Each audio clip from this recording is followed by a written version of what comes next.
सो बच्चों एक बार फिर मैं आपके सामने आ चुका हूं एक नया और अमेजिंग सा वीडियो लेकर के। तो आज का लेक्चर बहुत ही ज्यादा छोटू होने वाला है, आपने देखा होगा, मतलब आप वीडियो देख के ही आए होगे। लेंथ बहुत छोटी होने वाली है, 10 से 12 मिनट या उससे भी कम हो सकता है, कोई दिक्कत नहीं है। आज क्योंकि हम लोग जो टॉपिक पढ़ने वाले मैं यहाँ आपको दिखा दूं, कंडक्टर और अर्थिंग, ठीक है। अब इसके बाद का जो टॉपिक था वो कैपेसिटेंस था। तो मैंने क्या सोचा कि पहले ये दो चीजें आपको पढ़ा दूं।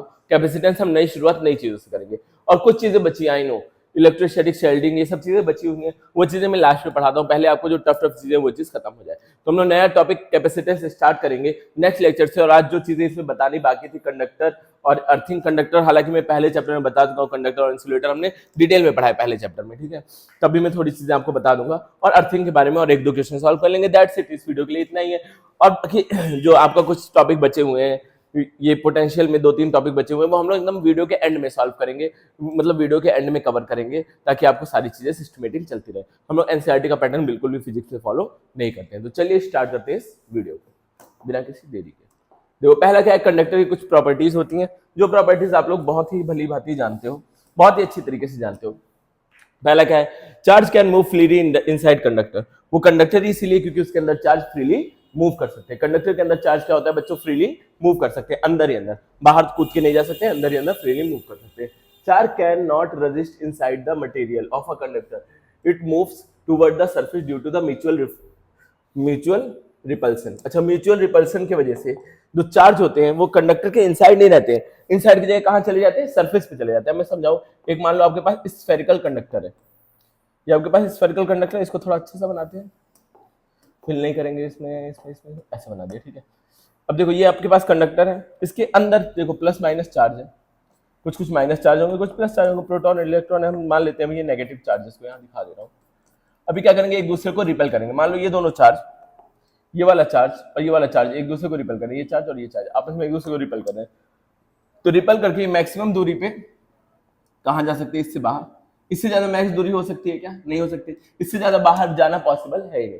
तो रिपल्सन के चक्कर में ये दोनों एक दूसरे को कहां भेज देंगे, एक दूसरे के सरफेस पे, सरफेस पे ही भेज सकते हैं, इससे ज्यादा दूर भेज नहीं सकते, इलेक्ट्रॉन बाहर निकल नहीं सकता है।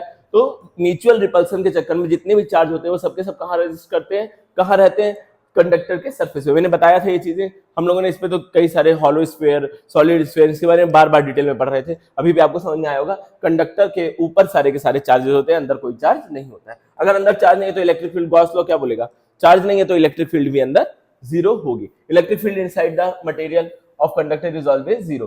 कंडक्टर के अंदर जो इलेक्ट्रिक फील्ड होती है वो भी क्या होती है बच्चों, जीरो होती है। जब उसके अंदर चार्ज ही नहीं तो इलेक्ट्रिक फील्ड क्या होगी, जीरो होगी। दैट्स इट, समझ में आया कि नहीं। अरे फ्लक्स का फॉर्मूला ठीक है, समझ में आ गया होगा।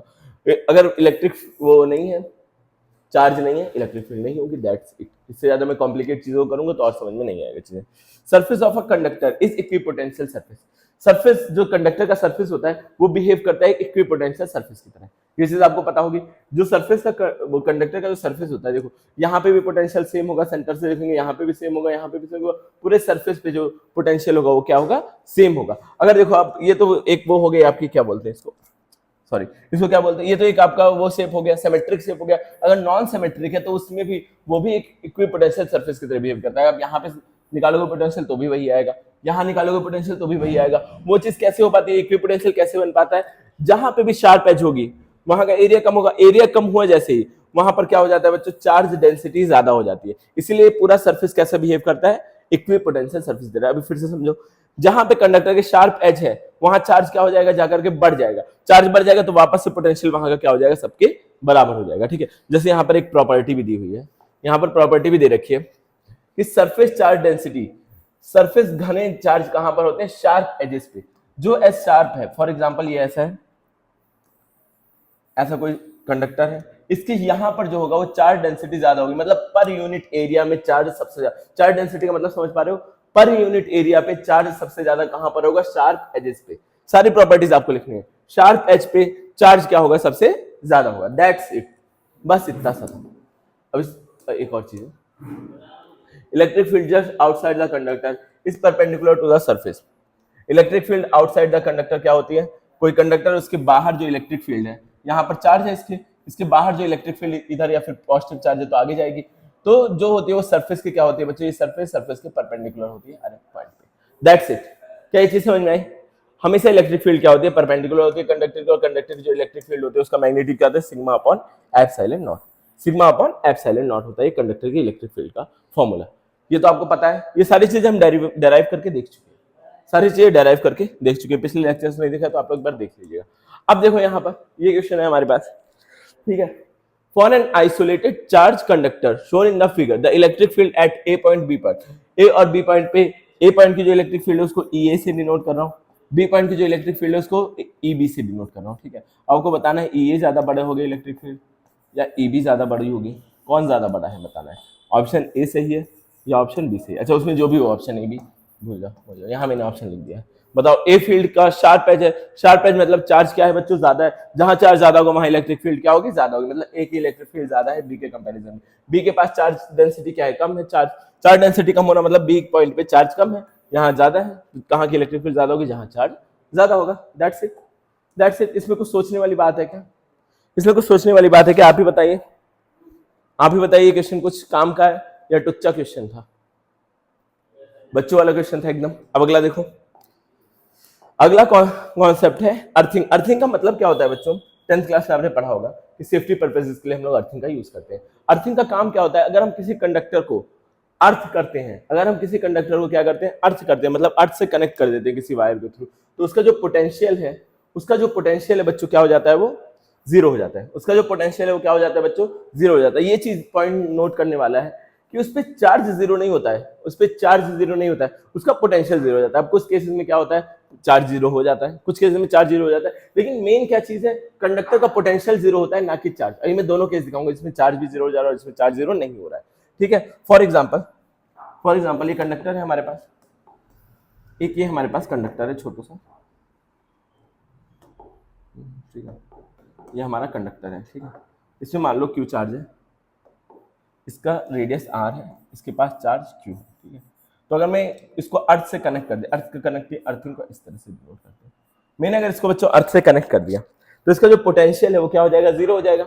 इसका जो फाइनल पोटेंशियल है अर्थ से कनेक्ट करने के बाद जीरो हो जाएगा। इसका पोटेंशियल क्या है पहले, के क्यू अपॉन आर, और यही के क्यू अपॉन आर जीरो के बराबर हो जाएगा, यही के क्यू अपॉन आर जीरो के बराबर हो जाएगा। के तो जीरो हो नहीं सकता है, आर रेडियस है, रेडियस जीरो हो नहीं सकती, तो मतलब इस पे चार्ज क्या हो गया बच्चों, फाइनली हम क्या बोल सकते हैं कि इसका चार्ज जीरो हो गया, पोटेंशियल जीरो हुआ। अगर मैंने डायरेक्ट कंडक्टर उठाया उसको अर्थ से कनेक्ट कर दिया तो इसका पोटेंशियल क्या हो गया, पोटेंशियल जीरो हुआ, और पोटेंशियल को मैंने जीरो के बराबर रखा तो चार्ज भी कितना है, जीरो है। हर बार जरूरी नहीं है कि चार्ज जीरो है, ये एक इत्तेफाक था कि इसका चार्ज क्या आ गया, जीरो आ गया, ठीक है, समझ में आ रहा है। पोटेंशियल जीरो होता है, अर्थ से कनेक्ट करने में पोटेंशियल जीरो होता है, चाहे अर्थ को इलेक्ट्रॉन देना पड़े। कई बार क्या होता है अर्थ इलेक्ट्रॉन देती है, कई बार अर्थ इलेक्ट्रॉन लेकर के। इसका अर्थ का मकसद क्या है, मकसद नहीं बोलना, अर्थ का मकसद क्या है कि अर्थ इसके पोटेंशियल को, अर्थ को जीरो करना है, चाहे चार्ज देना पड़े चाहे लेना पड़े, हमारा मकसद यही है कि हमें पोटेंशियल जीरो करना है, ठीक है। समझ में आ रहा है, जैसे मेरा मकसद है आप लोगों को पढ़ाना है, चाहे मुझे मारना पड़े चाहे कुछ भी करना पड़े, बस मुझे आपको क्या करना है, चीजों को सिखाना है, दैट्स इट। समझ में आया कि नहीं, समझ नहीं आया तो भी बताओ, ना समझ में आया हो तो भी बता दो कमेंट करके, मैं सिखा दूंगा। अब एक और केस ले लेते हैं, एक और केस ले लेते हैं बच्चों, एक केस और मैं आप लोगों को लेके दिखाऊं। ये कंडक्टर है, ठीक है, ये एक कंडक्टर है। अच्छा, कंडक्टर को हिंदी में क्या बोलते हैं, कमेंट करके बताइएगा जितने लोगों को पता है, बताइएगा जितने लोगों को पता है ये चीज, अगर आपको पता है, ठीक है। इसके अंदर एक और छोटू सा स्फीयर है, ठीक है, इसके अंदर एक और छोटू सा स्फीयर है। इसमें मान लो चार्ज कैपिटल क्यू है, इस पे चार्ज स्मॉल क्यू, कुछ भी रहा होगा। इसका रेडियस स्मॉल आ रहा है, इसका रेडियस कैपिटल आ रहा है। मेरे अंदर एक वो आई जो लाइन, मैंने अंदर वाले जो कंडक्टर है उसको अर्थ से कनेक्ट कर दिया, अंदर वाले कंडक्टर की क्या कर दी, बेसिकली अर्थिंग कर दी, अर्थ से जोड़ दिया। अब पूछा क्या है क्वेश्चन में, find final charge, find final charge on inner conductor, अंदर वाले कंडक्टर पे फाइनल चार्ज कितना होगा ये आपको बताना है। इसको मैं छोटा सा करके ऊपर पहुंचा दूं, आपको क्या बताना है, इस कंडक्टर पे फाइनल चार्ज कितना होगा। तो क्या करूंगा, सबसे पहले अगर अर्थ करने का क्या मतलब है कि जो इस पे नेट पोटेंशियल है वो जीरो हो जाएगा, ठीक है। मान लेते हैं कि इस पे जो चार्ज आ रहा है अर्थ से कनेक्ट करने के बाद क्यू डैश आ रहा है, ठीक है, चार्ज आ रहा है क्यू डैश, हमने सपोज कर लिया ये चीज। अच्छा, अर्थ से कनेक्ट करने पे क्या होता है, इसका नेट पोटेंशियल 0 होता है। अब मैं अगर निकालना चाहूँ अभी इस स्फीयर पे कितना पोटेंशियल होगा, मतलब अर्थ से कनेक्टिंग करने के बाद इसके पास क्यू डैश चार्ज है, पोटेंशियल कितना होगा, इस वाले चार्ज की वजह से इस पे पोटेंशियल होगा, और ये बाहर इसके लिए ये अंदर है, तो अंदर का पोटेंशियल क्या होता है, के क्यू अपॉन कैपिटल आर। और फिर इस स्फीयर का खुद का इस पे कुछ पोटेंशियल होगा, क्या होगा, के क्यू डैश अपॉन स्मॉल। और ये किसके बराबर है बच्चों, 0 के बराबर, क्वेश्चन में दिया था 0 के बराबर है, क्वेश्चन में दिया था, ठीक है। अब हम क्या करेंगे, इसको उधर भेजेंगे, तो K Q R is equal to minus K Q. Net potential कैसे आया पता चलाना है, बाहर वाले के थ्रू कुछ पोटेंशियल इस स्फीयर पे और इसका खुद का पोटेंशियल कुछ ये है, कनेक्ट करने के बाद इस पे क्यू डैश चार्ज है ना, क्यू चार्ज से हमें कोई मतलब ही नहीं है, कनेक्ट कर दिया, उसके बाद नेट पोटेंशियल में बोल रहा हूँ 0 के बराबर, तो उसके बाद ही होता है, कनेक्ट करने के बाद ही। अब देखो हो गया, अब के क्यू पर ठीक है, के से के गया, ठीक है। अब बचा क्या, इस आर को उधर भेज देंगे, तो जो चार्ज होगा, अच्छा इस वाले क्यू की वैल्यू निकालनी है ना, क्यू डैश की, इस आर को इधर ले आएंगे, तो आर क्यू अपॉन आर, और ये नेगेटिव साइन इधर लेंगे, तो ये जो क्यू डैश की वैल्यू आएगी वो ये आएगी। क्या बच्चों आप लोग ये समझ पा रहे हो कि नहीं, क्या ये चीज़ समझ पा रहे हो कि नहीं, बोलो बोलो, अरे बोलो। ये होगा आपके पास नया वाला चार्ज। अब लॉजिकल जो वैल्यूज हैं वो रख के भी दिखा दूंगा, इक्वेशन करवा दूंगा, बाकी इस तरह से सॉल्व होगा। इस डेरिवेशन को चाहो तो लिख लो, इंपॉर्टेंट डेरिवेशन है, ठीक है। अगर आप लोग इसको छापते हैं तो आपको बहुत फायदा होगा। अगर आपके वो समझ में आ गया डेरिवेशन तो इसको करके दिखा दो, तो मैं आपको दे रहा हूँ 30 सेकंड का टाइम, मतलब वीडियो पॉज करके अनलिमिटेड टाइम लो और करके दिखा दो, ठीक है। सिंपल है, सिंपल है कि नहीं। क्या देखा, figure shown a solid conducting sphere of radius 1 metre, ठीक है, 1 मीटर रेडियस है, enclose by a metallic shell, मतलब शेल मतलब क्या हो गया, हॉलो है, उसके अंदर एक वो मतलब उसके बाहर एक 3 मीटर का शेल रखा है और अंदर एक कंडक्टर है जो 1 मीटर का है, ठीक है। If outer shell given a charge 6 microcoulomb, अंदर वाला जो है उस पर चार्ज कितना है, 6 माइक्रोकूलम है, and in a sphere is earthed, अंदर वाले स्फीयर को क्या कर दिया, अर्थ कर दिया। अच्छा क्या कोई फर्क पड़ रहा है, पहले इस पे कितना चार्ज रहा होगा, इस कंडक्टर पे कितना चार्ज रहा होगा, वो फर्क पड़ रहा है क्या, यहाँ हमने देखा इनिशियली क्यू चार्ज था, क्या क्यू चार्ज कहीं यूज आया तो नहीं दिया, इस वाले पे अंदर वाले पे चार्ज, तो मान लो कुछ भी क्यू रहा होगा, और मानना भी क्यों है, क्योंकि हमारे फॉर्मूले में जरूरत ही नहीं है, तो इसको मानो भी मत, मत मानो, ठीक है। आ रहा है समझ में। तो आपको बताना है फाइनल चार्ज, जैसे हमने पीछे वाला किया था वही सेम क्वेश्चन है, पीछे वाला किया था वही सेम क्वेश्चन है, करके देखते हैं इसको। चलो अब इस वाले स्फीयर के थ्रू इस पे पोटेंशियल अर्थ से कनेक्ट करने के बाद इस वाले चार्ज के थ्रू इस पे पोटेंशियल कितना हो रहा है, कि क्यू की वैल्यू क्या है, माइक्रोकूलम है, माइक्रोकूलम ही रहने दो, कोई दिक्कत नहीं है, ठीक है, क्योंकि आंसर भी हम माइक्रोकूलम में निकाल देंगे, कोई परेशानी नहीं है। यूनिट मत चेंज करो, बच्चों वाली हरकतें बिल्कुल मत करो, अपॉन 3, और फिर अंदर वाले खुद का पोटेंशियल होगा, मान लेते क्यू डैश चार्ज आया है, अपॉन इज इक्वल टू 0। क्या इतनी बात समझ में आ रही है।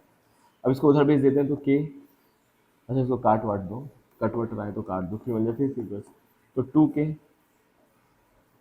Plus K Q dash is equal to 0, इसको उधर भेजेंगे, इसको उधर भेजेंगे, तो K Q dash is equal to -2k। क्या होगा, इससे के से के कट जाएगा, के से के कट जाएगा, तो क्यू डैश कितना आ जाएगा बच्चों, -2 म्यू सी में ही लिया था ना ये वाला हमने, तो ये भी आंसर कितने में आएगा, माइक्रोकूलम के। तो अंदर वाले में फाइनल चार्ज कितना होगा बच्चों, -2 म्यू सी। स्टार्टिंग में क्या चार्ज था उससे कोई फर्क नहीं पड़ा, तो मुझे लगता है खत्म हो गया लेक्चर, ठीक है, छोटा सा लेक्चर था। मिलते हैं फिर नेक्स्ट वीडियो में, थैंक यू फॉर वॉचिंग। ना चाह के